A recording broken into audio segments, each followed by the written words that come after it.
Tenemos nuevo ataque a cadena de suministro por parte de un atacante muy avanzado técnicamente. ¿Qué será? ¿Quién será? Los documentos filtrados Vulcan Files dan una visión única de una empresa oscura que ofrece servicios ofensivos y de inteligencia en el ciberespacio al gobierno ruso, incluyendo el GRU, el FSB y el archiconocido grupo Sandworm. Y van tres son los años que llevamos contándote sobre lo que acontece en el mundo en torno a la ciberseguridad. Y aquí seguiremos como mínimo 3 años más. Estás en Tierra de Hackers. ¡Comenzamos! Hola y bienvenidos a Tierra de Hackers, tu noticiero de ciberseguridad hecho podcast. Publicamos este episodio el 19 de abril de 2023. Este es el episodio número 91. Yo soy Martín Vigo y está conmigo de celebración cumpleañera del podcast Alexis Porros. Hola Alexis, ¿qué tal?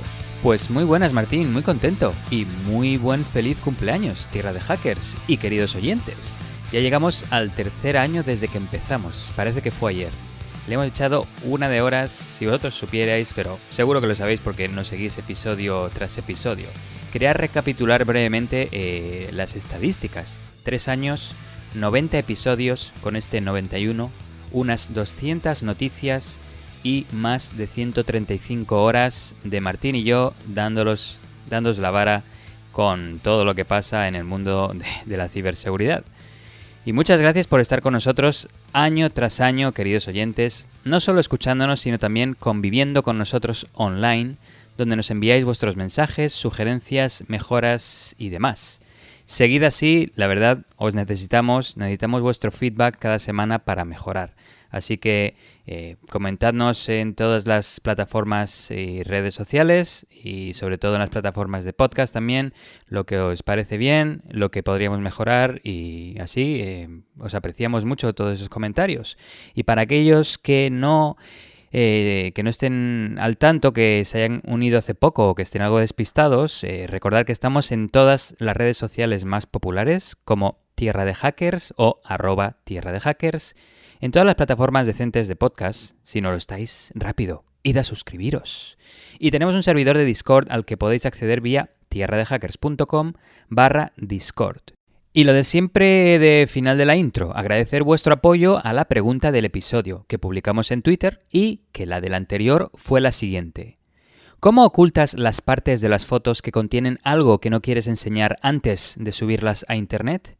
Teníamos 3 respuestas posibles, la más votada con un 55,3% fue un no subo este tipo de fotos, seguida con un 32,4% de las edito con el móvil y finalmente un 12,4% para las tapo físicamente. Y sí, 3 años ya de podcast, la verdad es que es una locura, la verdad. Yo cuando empezamos no pensaba que llegásemos tan lejos, pero es que además con las cifras de oyentes y cobertura mundial que tenemos, una auténtica pasada. Apoyo por parte de sponsors, apoyo por parte de oyentes, la auténtica felicidad, la verdad. Y venimos con sorpresas para el episodio 100, que tenemos ganas de hacer más cosillas. Muy bien, y yo por mi cuenta, pues darle las gracias a nuestros mecenas de Patreon, que cada día somos más. Muchísimas gracias por vuestro apoyo. Y a Prowler Pro, la herramienta más completa de seguridad en AWS. Empresas de todos los tamaños se apoyan diariamente en Prowler Pro para que sus equipos puedan confiar en su modelo de seguridad de AWS. Puedes probar Prowler Pro hoy mismo y de manera totalmente gratuita, y vas a obtener paneles y gráficas con información concisa y accionable, con todo lujo de detalles sobre la madurez de tu modelo de seguridad y además una visión completa de tu infraestructura en todas las regiones de AWS. Y tendrás todos los resultados en apenas unos minutos. Empieza a usar Prowler Pro y benefíciate de sus resultados visitando tierradehackers.com/Prowler Pro. Mencionaros también una cosa, para ser totalmente transparente con vosotros. Alexis y yo no estamos grabando esto a la vez hoy. En el pasado nos habéis comentado como a veces Alexis y yo el episodio, digamos, pierde un poquito de interactividad y os habíamos explicado que a veces Alexis y yo, por tema de tiempos, de vivir en diferentes partes del mundo con diferentes zonas horarias, no podemos grabar a la vez. Pasa muy poco, intentamos reducirlo, a lo mejor una vez cada 3 meses, pero está claro que vosotros lo notáis. Entonces, en vez de utilizar la magia de la edición para que parezca que Alexis y yo estamos grabando a la vez, lo que vamos a hacer esta vez es ser totalmente transparentes. Así que esto lo estamos grabando por separados, pero intentamos que sea lo más fluido posible. Así que es por eso que quizá no vais a ver tanta interacción entre Alexis y yo mientras damos la noticia. Dicho esto, y con la verdad por delante, como no, empezamos con mi noticia. Y esta noticia que os traigo es de un incidente muy grave de seguridad que ocurrió hace varias semanas. Os va a traer un recuerdo a SolarWinds, un retrogusto a Casella, un pospaladar a Celion y un tufillo a toda noticia que hemos dado sobre supply chain attacks o ataques a cadenas de suministro. 3CX es la última en sufrir un incidente de seguridad que ha afectado a sus millones de clientes. Una vez más, en vez de infectar a las empresas en sí, estamos viendo el trend, ¿no?, de infectar a una empresa cuyo producto es utilizado por miles de empresas en todo el mundo e infectarlas de ese modo, a escala. 3CX es una empresa dedicada al desarrollo de software de telefonía, concretamente a lo que se conoce como soft phones o software de telefonía a través, digamos, la capacidad de hacer llamadas telefónicas a través de software, algo así parecido a Skype, ¿no?, que puedes hacer llamadas telefónicas. No te hablo de hacer una llamada de WhatsApp a WhatsApp o una videollamada en Zoom, sino de llamadas a teléfonos, pero que se puede hacer desde Skype, que tú marques el número de teléfono, pero evidentemente tú estás llamando desde un software, no desde otro teléfono físico. Lo que pasa es que todo esto a nivel mucho más profesional y a nivel empresarial. El famoso B2B, ¿no?, que le dicen, eso es lo que hace 3CX. Y yo te pregunto, querido oyente, ¿qué empresa sobre la faz de la Tierra no requiere de tener teléfonos? La mayoría de las empresas, de hecho, tienen un teléfono sobre cada escritorio de cada empleado. Yo apenas lo he usado en mi vida, pero en todas las empresas, por lo menos donde yo trabajaba, siempre tenía mi número de mi teléfono físico en mi escritorio con mi número de teléfono dedicado.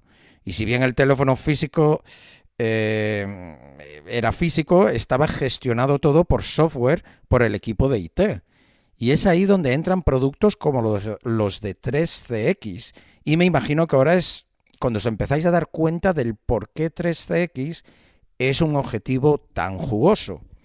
Si tenemos a que toda empresa en el mundo requiere de soluciones de telefonía y que la mitad, bueno, por decir algo, ¿no?, usaban las soluciones ofrecidas por 3CX, pues ya podéis ver el valor que tendría para los atacantes comprometer a esta empresa. Si tú eres capaz de infectar el software de 3CX que corre en todos tus clientes, has comprometido a todos sus clientes. Así de sencillo, porque ¿por qué vas a poner el esfuerzo de comprometer una empresa si puedes comprometerlas a todas con prácticamente el mismo esfuerzo? Está claro, ¿no? Y es por eso que los ataques a cadenas de suministro son cada vez más frecuentes, aunque suelen estar reservados a atacantes muy sofisticados, como de hecho es el caso de esta noticia y que de hecho hablaremos más adelante. El 29 de marzo de este año, es decir, hace unas 3 semanas, una de las ciberprotecciones que vende la empresa CrowdStrike, en concreto el CrowdStrike Overwatch, detectaba actividad sospechosa en el comportamiento de un binario llamado 3CX Desktop App. Este es el programa de telefonía que os comentaba, el softphone o teléfono blando, ¿no? Y CrowdStrike detectaba que en su última versión este programa intentaba conectar con infraestructura que conocían de antemano era utilizada por cibercriminales. Esto sería lo mismo que si detectase que tu iPhone no solo se está comunicando con Apple, algo que cabría de esperar, sino que también está comunicándose con China y concretamente con los servidores del gobierno chino. Evidentemente, ahí saltan todas las alarmas. No hay ninguna razón por la que tu teléfono debería estar hablando con China. Porque un software... Entonces aquí cabe preguntarse por qué un software de telefonía estaba enviando y recibiendo mensajes de servidores maliciosos. No solo eso, CrowdStrike también detectó que el software se descargaba software adicional, lo que en malware conocemos, bueno, como un second stage payload. Esto del second stage payload, lo que viene a ser es que hoy en día cuando nos infectan un ordenador con lo que comúnmente conocemos como un virus, aunque realmente hay diferentes tipos, digamos, de lo que de manera genérica conocemos como virus o llamamos malware, normalmente no viene incluida toda la funcionalidad, porque lo que uno pretende hacer a la hora de infectar un ordenador es reducir al máximo el tamaño de ese ejecutable, de ese binario, de ese programita malicioso. Y ya una vez hayas picado y lo hayas instalado, pues como tú puedes ejecutar el código que quieras, pues se ejecuta una función para que se descargue de Internet todo el resto, toda la información adicional, todas las funcionalidades a mayores que quieres poder tener en el ordenador víctima. Es decir, digamos que la infección inicial es un programita lo más pequeño posible cuya única funcionalidad es que una vez se ejecute vaya a Internet a descargarse el resto. Tiene sentido, ¿no? Pues por eso se llama el second stage payload, ¿no? La carga útil de segundas, digamos. Bueno, pues la app está disponible para la app, digamos, de 3CX, ¿no? Que fue infectada, pues está disponible para los 3 principales sistemas operativos, Windows, Mac y Linux. Pero la actividad maliciosa, curiosamente, solo se observó en los binarios de Mac y Windows. Curiosamente, en parte, porque bueno, son los sistemas operativos que se utilizan la mayoría de gente. La publicación original de CrowdStrike realmente no contenía mucha más información. Por eso he estado esperando a traeros esta noticia un par de semanas, porque como os digo siempre, muchas veces se va desarrollando y prefiero traerosla entera, ¿no? O lo más completa posible. Y efectivamente, como suele pasar en incidentes tan serios, las demás empresas dedicadas a inteligencia de amenazas se pusieron manos a la obra también para descubrir más información sobre este ataque y los detalles de la campaña de malware. Al día siguiente, la empresa, al día siguiente de cuando CrowdStrike publicó este primer hallazgo, la empresa Volexity sacó más detalles sobre el comportamiento del malware. La infección se había producido en los instaladores de Windows y Mac, es decir, lo que te sueles descargar para instalar la aplicación, no digamos la aplicación en sí, por decirlo de alguna manera, ¿no? Cuando tú te descargas una aplicación, sabes que haces doble clic y le vas dando siguiente, digamos que ese es el instalador que luego te instala el programa en sí, que es lo que queda residente en tu ordenador, ¿no? Y luego pues tú borras el instalador. La infraestructura de los atacantes para gestionar las infecciones a escala fue activada en diciembre de 2022. O sea que es una campaña bastante reciente, pero lo más curioso de este análisis de Volexity es que identificaron el payload como un infostealer. Es decir, la carga útil, las instrucciones concretas que tiene el malware para que sean ejecutadas, es robar detalles sobre la máquina infectada. Nada más que eso, la verdad. Hostname, domain name, sistema operativo y el historial de navegación de los navegadores Chrome, Brave, Edge y Firefox. Digamos que el malware lo único que hace es ver cómo se llama tu ordenador y poco más. Y el historial de las páginas que has navegado y se lo manda a los servidores del atacante, para que te hagas una idea.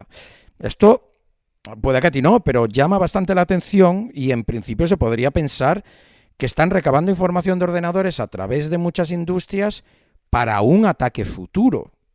Recordemos que 3CX tiene 600.000 clientes por todo el mundo y hasta 12 millones de usuarios. Esto en realidad se podría ver como una pedazo de botnet.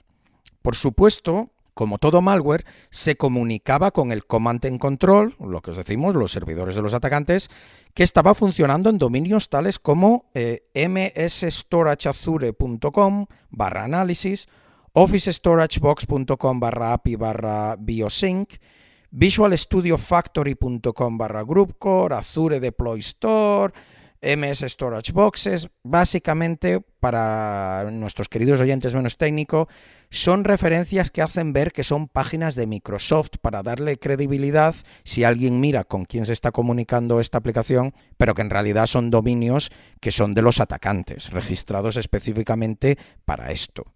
Curiosamente mencionan que algunos de estos dominios no tenían el juiz anonimizado. Esto es una gran sorpresa. El whois básicamente es una consulta que tú puedes hacer a un dominio, digamos a martinvigo.com, y te da datos como la dirección, el teléfono, el email de la persona a la que pertenece ese dominio. Esto no quiere decir que tú ahora te puedas ir a hacer un whois a martinvigo.com y veas mi número de teléfono real, mi dirección donde vivo, mi nombre, o en este caso porque es martinvigo.com, pero si fuera, yo qué sé, cualquier cosa.es, que ni siquiera el dominio te da información, tú no tienes fácil saber quién lo ha registrado. ¿Por qué? Porque hay una cosa que tú puedes, digamos, pedir, que es la protección del whois, precisamente anonimizar la información pública de quién ha registrado tu dominio. Esto está muy bien porque no queremos que toda persona que registre un dominio tenga toda su información personal publicada en Internet que cualquiera puede consultar, ya que la ley exige que tus datos personales sean reales. Por tanto, tú puedes, digamos, proteger de cara al público tus datos personales, pero la empresa a la que tú le has comprado el dominio pues tiene los reales, ¿no? Pues básicamente los atacantes se han olvidado de pedir la protección, el anonimato, para que los datos personales del registrador de estos dominios falsos que se hacen pasar por Microsoft fueran anonimizados. Y de hecho, al consultarlos se puede recuperar emails como diego.garcia@proton.me, remeysimpson@outlook.com, jackiecaudil@gmail.com, philip.ye@proton.me y haroldjmarable@gmail.com. Esto parecen correos electrónicos ordinarios con nombres y apellidos, de hecho, ¿no? El nombre de usuario, pero a mí la verdad me suena bastante falso y me da a mí que es para despistar. O sea, no es que se hayan olvidado de anonimizarlo, sino que yo creo que por darle un punto de credibilidad, si alguien se pone, digamos, muy rápidamente a investigar dominios, un poco le da, bueno, ni siquiera están anonimizados, yo creo que este es un dominio real y ya está, ¿no? Pero bueno, ya veremos que eso realmente lo han hecho un poco para engañar. Mencionar también una peculiaridad de este malware, y es que descargaba el Second Stage Payload, si os acordáis, eso lo que os comentaba de una vez infectado pues se descarga más funcionalidad, pues se la descargaba de GitHub, un repositorio en concreto que contenía entre otros iconos, cuyos iconos contenían de manera ofuscada más código que daba más funcionalidad al malware. Es decir, el malware, tú te descargabas lo mínimo, infectaba tu ordenador, se iba a GitHub, se descargaba un repositorio que parecía benigno, pero ese repositorio contenía archivos .ico, que son pues las imágenes de los iconos que sueles ver en tu escritorio, y esos iconos eran válidos, pero contenían información adicional al final, digamos, de la ristra de bytes y bits, que contenía ofuscado parte del código del malware para llevar a cabo pues las funcionalidades añadidas que se le quería añadir, ¿no? al malware. Muy guapo, la verdad. Tenéis más detalles técnicos en las notas del episodio, que os dejo un par de blogs y noticias donde entran más en los detalles técnicos, pero ya sabéis que tampoco queremos aquí abusar y aburrir. Lo que quiero que os quedéis es que tanto ataque y tan sofisticado solo para, lo que decía antes, ¿no? Robar información sobre máquinas infectadas. Y nada más, de verdad, ni robar contraseñas, ni yo qué sé, ransomware, ni solo cogerte el nombre de tu equipo, tu historial de información y ya está. Bueno, pues 4 días más tarde salía otra publicación de otra empresa contando que habían encontrado otro payload, otra carga útil, que usaba el malware. Es decir, funcionalidades añadidas que este post de Voxality no había cubierto. No solo se trataba de robar información sobre los detalles de la máquina como cabía esperar, sino que había mucho más detrás de este ataque. Una de las cosas en las que Kaspersky se fijó fue precisamente si lo único que hacía este malware era robar información básica. Y la respuesta, como os digo, es que no. Los análisis preliminares de las empresas no habían dado con todo lo que sucedía y según Kaspersky, detrás de este malware se esconde actividad maliciosa centrada en hackear y robar de empresas dedicadas al mundo de las criptomonedas. atracos a bancos virtuales, básicamente. Una de las máquinas infectadas que Kaspersky investigó tenía una librería DLL sospechosa y que se llamaba Guard64.dll, que se cargaba con el proceso de instalador de 3CX. Básicamente lo que os acabo de decir es que había un archivito que contiene un código que se incluía dentro del instalador que estaba infectado, y esto les llamó la atención a Kaspersky. ¿Por qué? Porque esta librería maliciosa con este mismo nombre de Guard64.dll había sido detectada por Kaspersky hace una semana antes, como parte de una puerta trasera usada desde 2020 por actores centrados en robo de dinero. Y los más fieles oyentes de Tierra de Hackers sabrán ya atribuir al país adecuado este tipo de ataque. Corea del Norte.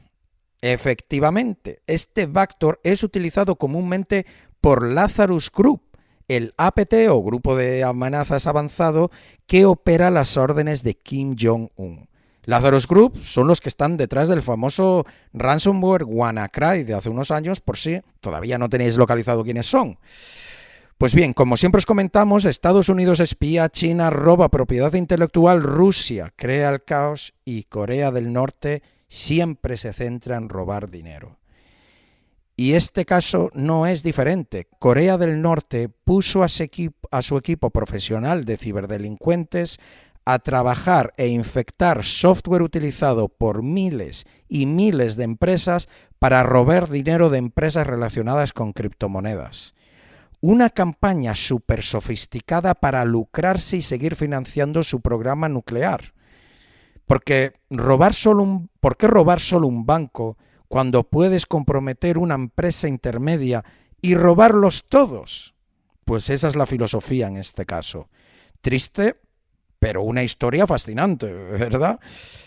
Kaspersky no se queda solo en esto de atribuir el ataque a Lazarus Group, no solo se basa en esto que acabo de mencionar, y parte era opinión mía, sino también en el uso de una constante en la lógica de ofuscación del malware, que ha sido observada en el malware desarrollado por este equipo en el pasado. Es decir, Lazarus Group, campañas que hicieron anteriormente con malware diferente que habían desarrollado, había una constante en concreto, el 0xF558F4DA, que bueno, es código hexadecimal, por no entrar en detalles técnicos, digamos que esto es código, es como verías algo, parte de código ensamblador, por así decirlo, pues esto era parte de una lógica concreta de esta puerta trasera utilizada que se había observado única y exclusivamente en puertas traseras anteriores utilizadas y desarrolladas por Lazarus Group, grupo que, como decía, opera bajo Corea del Norte. Así que esto les da, digamos, la prueba no definitiva, pero muy clara, aparte de todo lo que hemos mencionado, de que es Corea del Norte quien está detrás de todo esto. 3CX acabó publicando un breve comunicado oficial que dice lo siguiente. Lamentamos informar a nuestros socios y clientes que nuestra aplicación de Windows Electron enviada en la actualización 7, números de versión 18.12.407 y 18.12.416, incluye un problema de seguridad. Los proveedores de antivirus han detectado el ejecutable 3CX Desktop App.exe y en muchos casos lo han desinstalado. Los números de versión de la aplicación de Mac Electron 18.11.12.13 enviados en la actualización 6 y 18.12.402, 18.12.407 y 18.12.416 en la actualización 7 también se ven afectados. El problema parece ser una de las bibliotecas incluidas que compilamos en la aplicación de Windows Electron a través de Git. Todavía estamos investigando el asunto para poder proporcionar una respuesta más detallada más tarde. Aquí hay información sobre lo que hemos hecho hasta ahora. Y bueno, detalla, pero muy brevemente, digamos, un par de toques técnicos. Pero ya os digo que os dejo enlaces a reportes mucho más técnicos que los que ellos han proveído.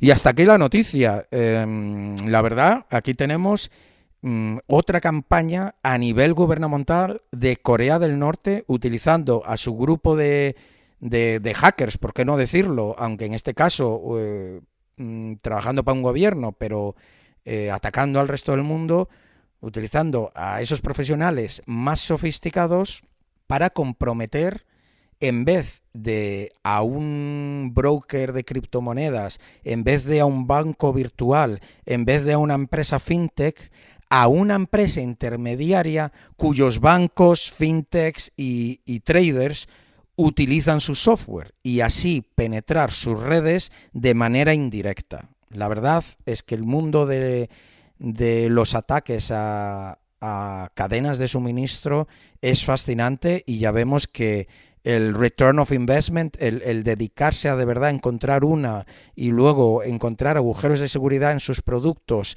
y poder explotarlos de manera que puedas explotar a todos sus clientes de manera automática, pues está claro que ofrece muchos beneficios, sobre todo para estos delincuentes. Pues ya doy paso a Alexis, que como os decía antes, no estamos grabando juntos, así que Alexis, dale pa'lante con tu noticia. Muy buena, como siempre, tu noticia, Martín, y nada, seguimos con la siguiente. Pero antes, queremos darle las gracias también a Monad, otro de nuestros patrocinadores, una empresa que comparte los mismos valores que Tierra de Hackers, hacer la seguridad más accesible y transparente. Nosotros a través de un podcast y Monad con una herramienta de gestión y visualización de telemetría y datos de seguridad. Fundada en Silicon Valley, está buscando ingenieros con experiencia en ciberseguridad para ayudarles a construir y hacer realidad su misión. Contratan en todo el mundo y en remoto, así que ya sabéis, echadle un vistazo a su web, monad.com, y mandarles vuestro currículum a tierradehackers@monad.com, monad.com. Hoy voy a hablar sobre una empresa que ofrece servicios con un objetivo siniestro: sembrar el caos y causar destrucción a diferentes naciones y países del mundo.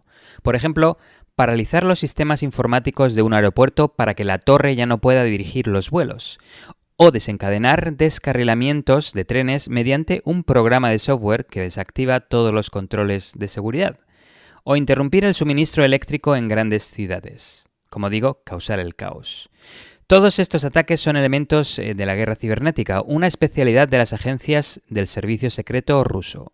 Y una de las empresas privadas que ofrece ayuda en este aspecto al gobierno ruso es Vulcan. ¿Y cómo sabemos esto? Bueno, pues porque poco después de la invasión rusa en Ucrania se filtraron un conjunto de documentos llamados los Vulcan Files que periodistas han analizado y recientemente han publicado su análisis, sus conclusiones. Todo esto está registrado en 1000 documentos secretos que incluyen 5.299 páginas llenas de planes de proyectos, instrucciones y correos electrónicos internos de Vulcan y entre el gobierno ruso de los años 2016 a 2021. A pesar de estar todo en ruso y de naturaleza extremadamente técnica, proporcionan una visión única de las profundidades de los planes de guerra cibernética rusos. Estos objetivos bélicos son evidentes en Ucrania, que ha sido atacada tan implacablemente por militares cibernéticos rusos desde la invasión en febrero de 2022, algo a lo que los expertos han comenzado a referirse como la primera guerra cibernética integral jamás vista. ¿Y qué es Vulcan? Pues Anton Vladimirovich Markov, director ejecutivo de Vulcan, fundó esta empresa cuyo nombre significa volcán en inglés, en 2010, junto con Alexander Alexandrovich Irzavsky. Ahí haciendo un esfuerzo a pronunciar bien el ruso, espero que lo haya hecho bien, y si no, pues nada. Ambos son graduados de la Academia Militar de San Petersburgo y sirvieron en el ejército en el pasado, ascendiendo a capitán y mayor respectivamente. Tenían buenos contactos en el ejército, algo que les ha ayudado bastante en su empresa privada. Vulcan se lanzó en un momento en que Rusia estaba expandiendo rápidamente sus capacidades cibernéticas. Tradicionalmente, el FSB tomaba la delantera en los asuntos cibernéticos. En 2012, Putin nombró a Sergei Shoigu como ministro de Defensa, quien está a cargo de la guerra tradicional y cibernética de Rusia en Ucrania. A partir de 2011, Vulcan recibió licencias gubernamentales especiales para trabajar en proyectos militares clasificados y secretos de Estado. Vulcan es una empresa tecnológica de tamaño medio, con unos 120 empleados, de los cuales unos 60 son desarrolladores de software. La cultura corporativa de Vulcan es más parecida a Silicon Valley que a una agencia de espionaje. Es que si lo veis es bastante cómico. Tienen un equipo de fútbol e internamente se envían correos electrónicos motivacionales con consejos de acondicionamiento físico para hacer ejercicio y celebraciones de cumpleaños de los empleados. Incluso hay un eslogan optimista que dice hacer del mundo un lugar mejor, que se muestra en un vídeo promocional de la empresa que vamos a poner en las notas del episodio. Vais a ver que también salen en una cinta de correr, también salen jugando al futbolín, haciendo actividades, digamos, divertidas para, como se dice, para entablar relaciones entre los empleados. Vulcan dice que se especializa en seguridad de la información. Oficialmente sus clientes son grandes empresas estatales rusas como Sberbank, el banco más grande del país, la aerolínea nacional e internacional Aeroflot y los ferrocarriles rusos. Los generosos salarios de Vulcan atrajeron a muchos de sus empleados. Algunos miembros del personal son graduados de la Universidad Técnica Estatal Bauman de Moscú, que tiene una larga historia de proporcionar reclutas al Ministerio de Defensa ruso y la agencia de inteligencia FSB. El espíritu de la empresa es patriótico. En la víspera de Año Nuevo de 2019, un empleado creó un archivo de Microsoft Excel con música militar soviética y la imagen de un oso. Junto a él estaban las palabras APT Magma Bear. La referencia, obviamente, es a grupos de piratería estatales rusos como Cozy Bear y Fancy Bear. Estos osos que, los ha elegido como tal, como animal, esta empresa CrowdStrike, que se dedica a temas de ciberinteligencia, y parece apuntar a las propias actividades que realiza Vulcan y a lo que se dedica la empresa en sí. Los Vulcan Files muestran que la empresa ha estado trabajando en 4 proyectos bastante inteligentes. El primero se llama Amethyst, que va de interceptación de comunicaciones, tema Man in the Middle, hombre en el medio y similar. El segundo se llama Scan-V, que es un proyecto de Situational Awareness o conciencia situacional o saber lo que está pasando en este momento. El tercero se llama Crystal 2V, que es un proyecto de guerra cibernética en infraestructura crítica. Y el último se llama Fraction, que es para vigilancia online y manipular un poco a las masas online a través de plataformas online. Voy a empezar con el primero, Vulcan Amethyst. Este es un proyecto en el que Vulcan ha estado trabajando durante la última década, cuyo objetivo es obtener el control de los flujos de información en regiones específicas, según una descripción en un documento que lleva el título Propósito del software. En muchos otros documentos, incluidos cientos de páginas de planos, diagramas y tablas de relaciones de bases de datos, se describe una plataforma que cubriría prácticamente todos los aspectos de la ciberguerra moderna, desde la censura y la manipulación del contenido de las redes sociales hasta los ataques a infraestructuras críticas. Las indicaciones de los materiales de estos documentos indican que los objetivos pasan por incluso granjas de servidores en Estados Unidos e incluso plantas de energía nuclear en Suiza. Esta herramienta está diseñada para censura, vigilancia y desinformación, pero también para detectar brechas de seguridad en el software de equipos de telecomunicaciones de compañías como Huawei, Juniper y Cisco. Para interrumpir el tráfico de la red, se imitan páginas conocidas y se difunden en ellas contenidos falsos o manipulados. Un poquito de ingeniería social por esta parte. Con el fin de desinformar, se crean perfiles falsos en masa para difundir contenido pro-Kremlin, obviamente, a gran escala a través de correos electrónicos, SMS y mensajes en redes sociales. Los avatares tienen nombres y fotos personales robadas que luego se cultivan durante meses para crear una huella digital realista y utilizarlos para influir en la opinión pública impulsando hashtags específicos. Una captura de pantalla de este proyecto Amethyst en los documentos de Vulcan Files muestra cuentas falsas creadas por la empresa para imitar perfiles de redes sociales reales como, por ejemplo, Twitter. Otras capturas muestran hashtags utilizados por el ejército ruso desde 2014 hasta principios de este año.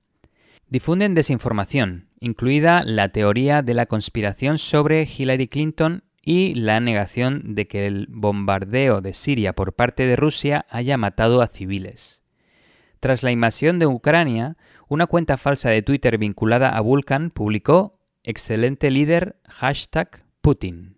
Una parte de Amesit es doméstica, lo que permite a los operativos secuestrar y tomar el control del tráfico de Internet si estallan disturbios en una región rusa, o si el país gana un bastión sobre el territorio de un Estado nacional rival como Ucrania. Tráfico de Internet considerado políticamente dañino puede eliminarse antes de que tenga la oportunidad de propagarse. Un documento interno de 387 páginas explica cómo funciona este proyecto Amesit. Las Fuerzas Armadas necesitan acceso físico a hardware como torres de telefonía móvil y comunicaciones inalámbricas. Una vez que controlan la transmisión, el tráfico puede ser interceptado, obviamente. Es un poquito hacer trampas porque utilizan igual, digamos, su poder de gobierno ruso. Pero bueno, efectivamente lo que les permite es esta posición de hombre en el medio e interceptar las comunicaciones. Así que ya sabéis, intentad utilizar, si estáis en Rusia, en la medida de lo posible, cifrado, SSL, TLS, VPNs y similares. Los espías militares pueden identificar a las personas que navegan por la web, ver qué acceden en línea y rastrear la información que comparten con otros usuarios. Desde la invasión del año pasado, Rusia arrestó a manifestantes contra la guerra y aprobó leyes punitivas para evitar las críticas públicas a lo que Putin llama una operación militar especial. Todos sabemos a lo que se refiere, ¿no? A la guerra en Ucrania. Los archivos de Vulcan contienen documentos vinculados a una operación del FSB para monitorear el uso de las redes sociales dentro de Rusia a una escala gigantesca, utilizando análisis semánticos para detectar contenido hostil. Es decir, que tienen ahí, digamos, expresiones regulares, están analizando todo el texto de todo el tráfico que va yendo por Internet y, bueno, supongo que también a estas alturas incluso estén utilizando temas de inteligencia artificial o machine learning, a saber. En los documentos filtrados hay evidencia de un viaje de negocios del equipo de Vulcan al sitio del FSB en Rostov-on-Don, parte de una relación comercial típica.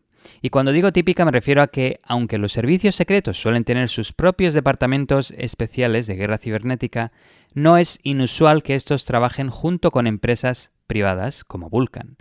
Edward Snowden, al que todos, queridos oyentes, probablemente conozcáis ya después de tantos episodios, por ejemplo, no trabajaba directamente para la Agencia de Seguridad Nacional, la NSA.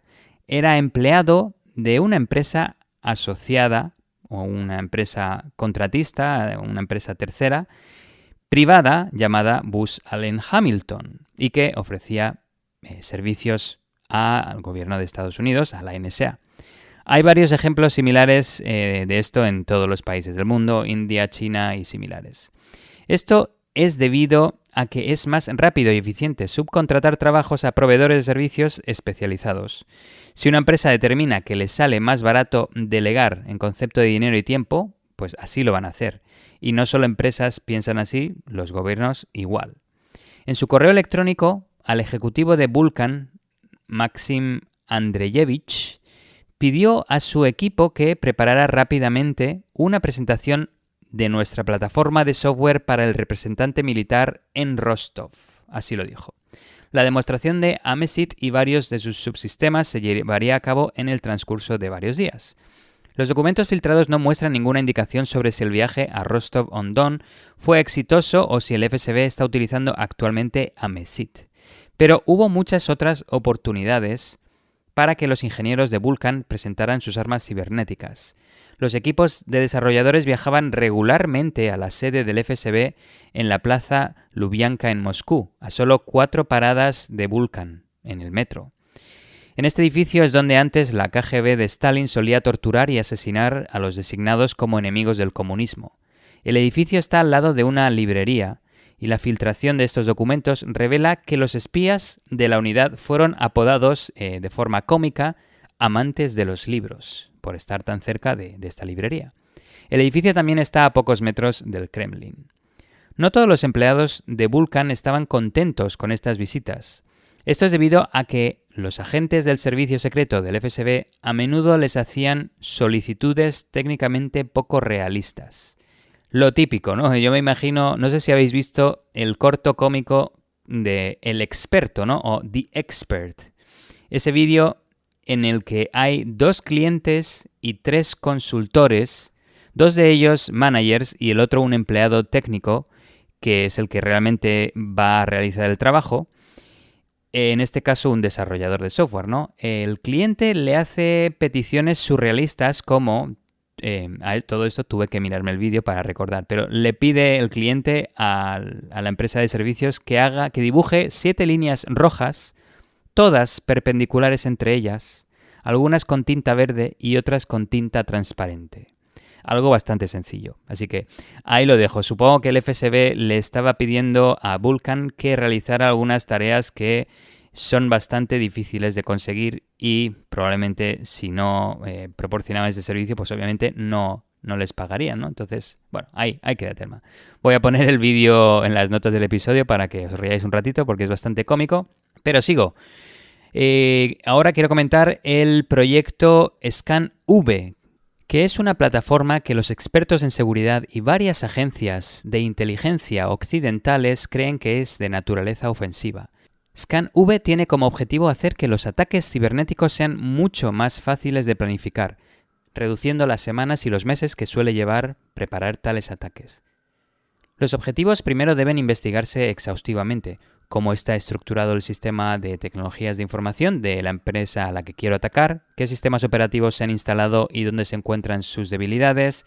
Vamos, todo el tema que se suele hacer de reconnaissance, de reconocimiento antes de atacar a tu objetivo. Y esto se puede hacer, digamos, a nivel físico, mirando incluso Google Maps, a nivel de redes sociales, a nivel de personas, para temas de ingeniería social, a nivel de vulnerabilidades, saber qué sistemas operativos, tecnologías utilizan. Bueno, pues según los documentos filtrados, ScanV pretende automatizar todo esto. La adquisición de información se basa parcialmente en fuentes públicas tipo OSINT, incluidos sitios web que informan sobre fallos de seguridad. Como parte de una herramienta más grande, este proyecto escanea de forma activa los sistemas objetivo en busca de vulnerabilidades para coordinar los ataques. Y luego, en función de la información recopilada, se define un plan de ataque.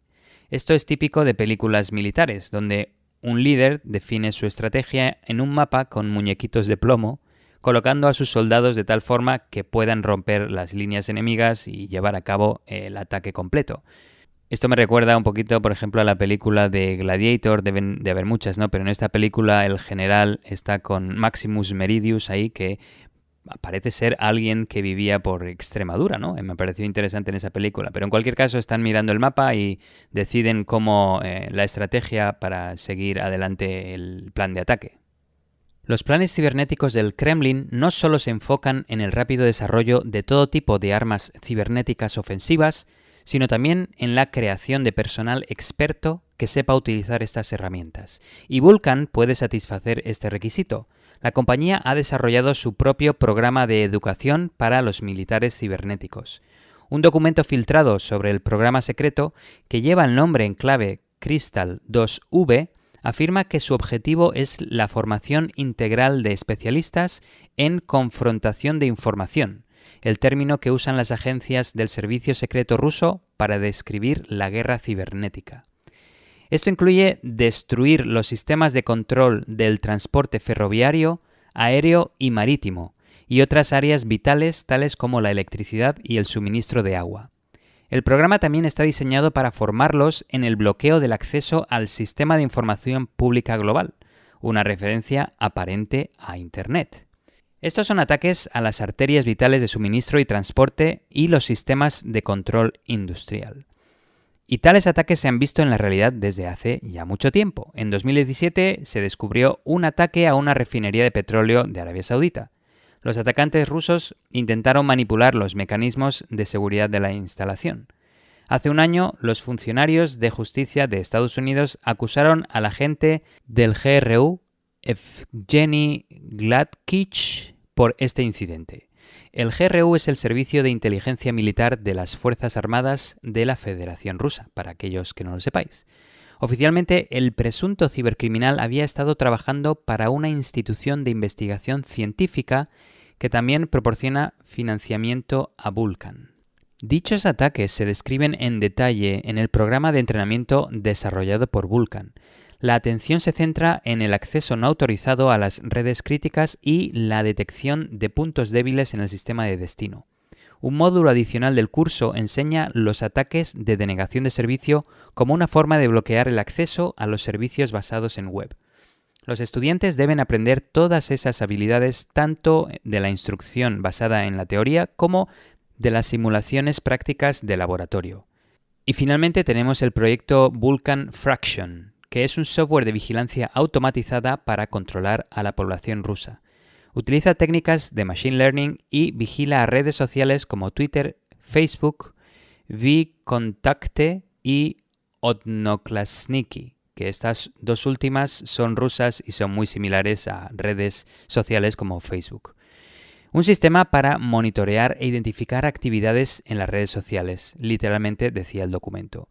Un gran hermano basado en la web diseñado para escanear las publicaciones de las redes sociales en busca de contenido sospechoso y luego guardar ese contenido. Y luego guardan porque a futuros, si alguna vez se destapa que alguien ha hecho algo y ha dicho algo en contra de Putin, pues ahí se le imputa. Es una forma de identificar a los que critican a Putin. Vamos a pasar ahora a mencionar algunos clientes interesantes de Vulcan. En mayo de 2020, un equipo de Vulcan estaba planeando una visita a uno de los clientes más importantes de la empresa. El destino era Khimki, una ciudad industrial a las afueras de Moscú. Un documento interno del jefe del proyecto ScanV, Oleg N., indicaba a sus empleados que prepararan su pasaporte ya que lo iban a necesitar para identificarse dónde se iban a encontrar con su cliente. La reunión se planificó en un rascacielos de cristal de 20 pisos a orillas del río Móscova. Esto, para aquellos que estén más metidos en temas de ciberinteligencia, igual os suena. Este edificio se mencionó incluso en la acusación de 2018 derivada de la investigación realizada por el fiscal especial Robert Mueller sobre la influencia rusa en las elecciones presidenciales de 2016 en Estados Unidos. En el documento, el rascacielos de Khimki se conoce como La Torre. Se cree que la unidad de la Agencia de Inteligencia Militar GRU, que tiene su sede ahí, participó en la vigilancia del equipo de campaña de Hillary Clinton en un esfuerzo por lograr que Donald Trump fuera elegido. En este edificio se encuentra el equipo militar conocido oficialmente como la Unidad Militar 74455, que obtiene este número debido al código postal del edificio. Sin embargo, redoble de tambor, son más conocidos por su nombre en clave, Sandworm o Gusano de Arena. Son los ciberguerreros más famosos y poderosos del mundo. Según el gobierno de Estados Unidos, Sandworm estuvo involucrado en ataques de manipulación política. En 2016, como digo, afectaron las votaciones presidenciales en Estados Unidos para que Donald Trump fuera elegido, pero también en 2017 trataron de influenciar el resultado de la votación presidencial francesa. Estuvo también involucrado en sabotajes cibernéticos, y es que provocó 2 veces apagones en Ucrania, la Navidad de 2015 y la de 2016. Y son famosos por ser los primeros apagones provocados por ciberataques. También lanzó NotPetya, ese malware que económicamente fue el más destructivo de la historia. Y también interrumpió los Juegos Olímpicos en Corea del Sur. Bueno, y aparte de eso, se ha visto involucrado en muchos temas de volcado y filtrado de correos electrónicos y documentos similares. En el GRU, el más feroz de todos los servicios secretos rusos, trabajan unas 37.000 personas, incluidos 25.000 soldados de élite de Spetsnaz, que son las fuerzas especializadas en misiones de vigilancia, sabotaje e incluso infiltración tras las líneas enemigas. Aparte de estos, los servicios de inteligencia occidentales creen que la agencia también emplea a varios miles de cibercriminales externos. Los expertos en espionaje describen el enfoque de la GRU como impacto sobre cobertura. Su arsenal de medidas activas incluye sabotaje y subversión, desinformación y asesinato. Su objetivo, desatar el caos y dañar las democracias occidentales. Según el análisis de los Vulcan Files, ScanV sería una herramienta útil que podría usarse para preparar los ataques lanzados por Sandworm. Sin embargo, no está claro si el GRU de hecho ha implementado o comprado ScanV. De todas formas, parece claro que el GRU siguió de cerca el desarrollo de esta herramienta, y un documento de 11 páginas lleno de jerga sobre sistemas de procesamiento y análisis de datos proporciona una clara evidencia de ese interés. La portada lo identifica como un protocolo para ScanV, centrándose en el intercambio de datos entre diferentes subsistemas. Y en la esquina superior izquierda está la notificación Representante autorizado de la Unidad Militar 74455. La unidad, obviamente, Sandworm. O sea que obviamente ese documento que había creado Vulcan lo había creado para enseñárselo a Sandworm. Y hace 10 años, uno de los empleados de Vulcan estuvo involucrado en un ataque global lanzado por Sandworm, algo que Google descubrió y que Der Spiegel, un periódico alemán, ahora ha hecho público por primera vez. El ataque, que los investigadores bautizaron como Mini Duke o Mini Duque, tuvo como objetivo ordenadores oficiales estatales en países como Alemania, Estados Unidos y Ucrania. El objetivo, robar información secreta de las redes de las agencias. Los ordenadores de al menos 3 representantes del gobierno occidental fueron infiltrados con éxito y servidores de todo el mundo fueron infectados. Detrás de los ataques estaba un grupo llamado The Dukes, también conocido como Cozy Bear, vinculado a la agencia de inteligencia extranjera rusa, el SVR. Más tarde, estos militares cibernéticos atacaron al Pentágono. A finales de 2012, Google identificó una dirección de correo electrónico que luego se vinculó a Miniduke. Google pudo trazar una línea de Miniduke a Vulcan debido a un error cometido por los piratas informáticos, y es que la misma dirección IP se utilizó para alquilar un servidor de Command and Control y también para registrar la cuenta de Google que se usó para enviar el malware vía email, un gran fallo de seguridad operacional. El descubrimiento llevó a Google a bloquear la cuenta de correo electrónico, pero la campaña global de piratería ya no pudo detenerse. Ahora voy a comentar un poquito de dónde vienen estos archivos Vulcan que se han filtrado. Como decía al principio de la noticia, pocos días después de la invasión rusa a Ucrania, una fuente anónima opuesta a esta invasión filtró documentos sobre la empresa rusa Vulcan a disposición de varios grupos de noticias. Los documentos datan de entre 2016 y 2021 y fueron puestos a disposición del diario alemán Süddeutsche Zeitung, que es traducido el periódico del sur de Alemania, y luego ellos compartieron estos documentos también con Der Spiegel, el periódico alemán que se traduciría como The Mirror o El Espejo. Esta fuente dijo literalmente: debido a los acontecimientos en Ucrania, decidí hacer pública esta información. El GRU y el FSB se esconden detrás de esta empresa, refiriéndose a Vulcan. La gente debería saber acerca de los peligros. Posteriormente, la fuente compartió los datos y más información con la startup de investigación Paper Trail Media con sede en Múnich. Pude conseguir un enlace a un repositorio de Paper Trail Media en documentcloud.org que contiene 7 PDFs de estos Vulcan Files. En concreto, hay un documento de Amesit, unas 333 páginas, 4 documentos de ScanV, en total 288 páginas, un documento de Crystal 2V, unas 29 páginas, y un documento llamado Sandworm, con obviamente las propuestas de Vulcan para Sandworm y que tiene unas 10 páginas. Este enlace lo voy a añadir a las notas del episodio, aunque os advierto que está todo en ruso, así que tenéis que traducirlo. Los Vulcan Files permiten un entendimiento detallado de cómo se preparan y organizan tales ataques y cómo Vladimir Putin, con la ayuda de empresas privadas, planifica e implementa operaciones ciberofensivas en todo el mundo. Durante varios meses, periodistas que trabajan para 10 medios de comunicación desde 7 países distintos han estado investigando estos archivos en un consorcio común. Esta investigación la ha liderado Paper Trail Media y Der Spiegel, ambos de Alemania, y también incluyó a la emisora pública alemana ZDF, al periódico The Guardian de Estados Unidos, al The Washington Post de Estados Unidos, al diario austriaco Der Standard, al periódico Le Monde de Francia, a la emisora pública danesa DR, a Tamedia Group en Suiza e incluso el portal de investigación ruso iStories. Sí, hasta un periódico ruso estuvo involucrado en este análisis. Meses de investigación identificaron documentos internos de la empresa, además de información sobre transferencias de dinero. Tanto Vulcan como el Kremlin tuvieron varias oportunidades para comentar, pero se negaron a responder. No hay razones obvias para dudar de las conclusiones a las que llegó el equipo de investigación. 5 agencias de inteligencia occidentales también confirmaron la autenticidad de los documentos.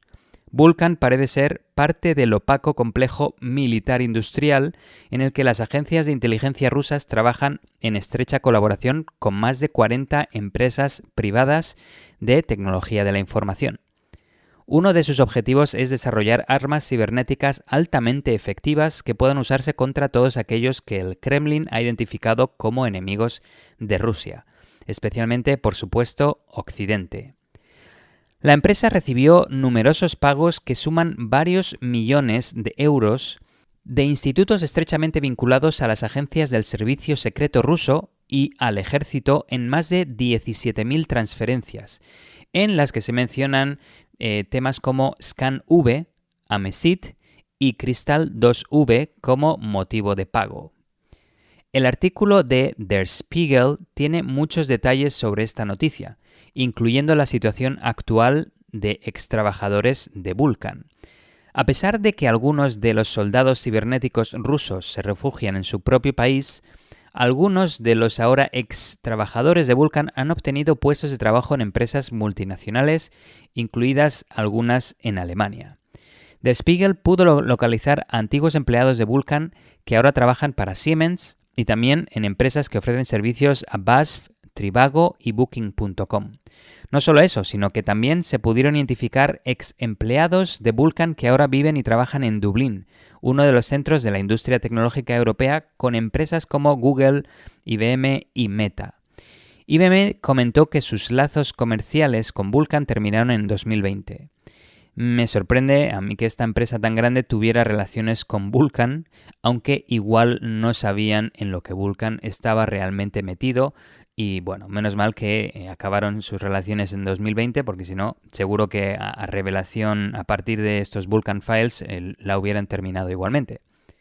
Los periodistas de Der Spiegel fueron a picar a las casas de decenas de estos ex empleados de Vulcan y cuando ellos abrieron la puerta se identificaron y les dijeron: «Hola, somos periodistas de Der Spiegel y estamos trabajando en una historia sobre una empresa llamada Vulcan. Creemos que trabajaste para esa empresa. ¿Podemos hacerte algunas preguntas? Además, ¿sabes algo sobre el sistema ScanV?» Obviamente, todos estos ex empleados se quedaron con los ojos como platos y contestaron con un no rotundo, lo siento, y luego cerraron la puerta. Los reporteros de toda Europa que llamaron a las puertas de decenas de ex empleados de Vulcan tuvieron experiencias similares. La mayoría de ellos no querían hablar de su antiguo empleador. Los periodistas dicen que no está claro si esa reticencia se debe al temor a represalias o a la preocupación de que su tapadera pueda ser descubierta. Aquí tenemos una polémica que no es nueva y que se ha hecho más fuerte a raíz de la invasión rusa en Ucrania. El problema o riesgo que supone contratar a empleados rusos, especialmente en empresas multinacionales tecnológicas en las que muchas otras empresas y ciudadanos del mundo confían. Muchos de estos ex empleados de Vulcan dejaron su trabajo antes de la invasión rusa en Ucrania y consiguieron trabajos también antes del inicio de este conflicto bélico. Y con todo esto, queridos oyentes, aquí lo dejo, un poquito para reflexionar en el tema, en estos servicios un poco oscuros que estas empresas ofrecen a gobiernos de todo el mundo, especialmente algunos gobiernos un poco más opresivos como los rusos o incluso los chinos. Pero también hemos visto que hay otras empresas, como el caso de Booz Allen Hamilton, ¿no? De Edward Snowden, que estaba ofreciendo también servicios de dudosa privacidad, digamos, abuso a la privacidad a todos los ciudadanos, no solo estadounidenses, sino de todo el mundo. Y con esto llegamos a la pregunta del episodio, que es la siguiente. ¿Estarías de acuerdo en que las grandes empresas tecnológicas pudieran contratar a personal que ha trabajado antes para compañías que han ofrecido servicios de dudosa legalidad a organizaciones gubernamentales? Os damos 4 opciones que son las siguientes. Sí, somos todos iguales. Sí, pero no para trabajos de gobierno. Sí, pero si se les monitorea mensualmente, es decir, se le hace un poquito de background check cada mes o de forma periódica. Y finalmente un no, nunca. Me hago eco de Martín y como siempre daros las gracias siempre por apoyarnos en online con vuestros comentarios, recomendaciones y sugerencias. También nos queremos recomendar que una forma de aprender, además de pasivamente escuchando nuestro podcast, es que de forma activa toméis notas de lo que contamos, ya sea en papel, en digital o en vuestra cabeza, y que le hagáis un breve resumen a alguien al que le interese el podcast o la noticia en concreto. De esta forma, consolidáis lo que habéis escuchado en el podcast para estar protegidos online, para poder acordaros de lo que habéis escuchado de este incidente de ciberseguridad y evitar caer en ser víctima. Porque nuestra misión es que aprendáis con nosotros y, como digo, que estéis ciberseguros. Además, obviamente, de haceros pasar un buen rato escuchándonos. Así que ya sabéis, después de cada episodio, tomad unas notas e id a vuestro amigo, vecino o compañero de trabajo al que le pueda interesar y servir el episodio. Y lo comentáis vuestras notas. Seguro que aprecia que vayáis y os preocupéis por él, por ella, y compartáis este conocimiento para que no caigan víctimas de todos los incidentes de ciberseguridad que cubrimos en cada uno de los episodios. Y si no, oye, también os puede servir para romper el hielo y entablar conversaciones con desconocidos. Yo personalmente he comentado muchas veces algunos de nuestros episodios a personas random que me encuentro por ahí y me ha servido para un poco iniciar conversaciones con estas personas. Lo comento porque a mí también otro dato es, por ejemplo, escucho bastantes podcasts y audiolibros y leo bastante y siempre me gusta tomar notas con mis propias palabras de lo que voy aprendiendo. Es una forma más de lo que aprendo se me quede, porque si no me pongo a escribir, a tomar notas, a digerir un poco lo que voy escuchando, lo que voy analizando, si no hago esto, básicamente yo lo que noto es que el conocimiento se me va volando. Así que aquí os lo dejo como idea, sugerencia para que lo hagáis. Y lo dicho, muchas gracias por escucharnos episodio tras episodio y nos escuchamos en el próximo. Pues hasta aquí ha llegado el episodio número 91. Quedan 9 para llegar a los 100. Gracias como siempre por quedaros hasta el final. Haznos un favor, hombre. Danos una review, sobre todo si nos escuchas en Apple Podcast, o nos das estrellas en Spotify, o nos dejas comentarios en iVoox, pero todo eso nos ayuda un montón. Nos vemos y nos escuchamos en el próximo episodio. Adiós, adiós. Chao, chao. Si te ha gustado este episodio y quieres ayudarnos a seguir con el podcast, compártelo con tus amigos y compañeros. Con tu apoyo podremos atraer y despertar el interés por la ciberseguridad de mucha más gente. Acuérdate de dejarnos un comentario y una valoración donde nos estés escuchando. También puedes seguirnos en Twitter, Instagram y Facebook. Te esperamos en el próximo episodio de Tierra de Hackers.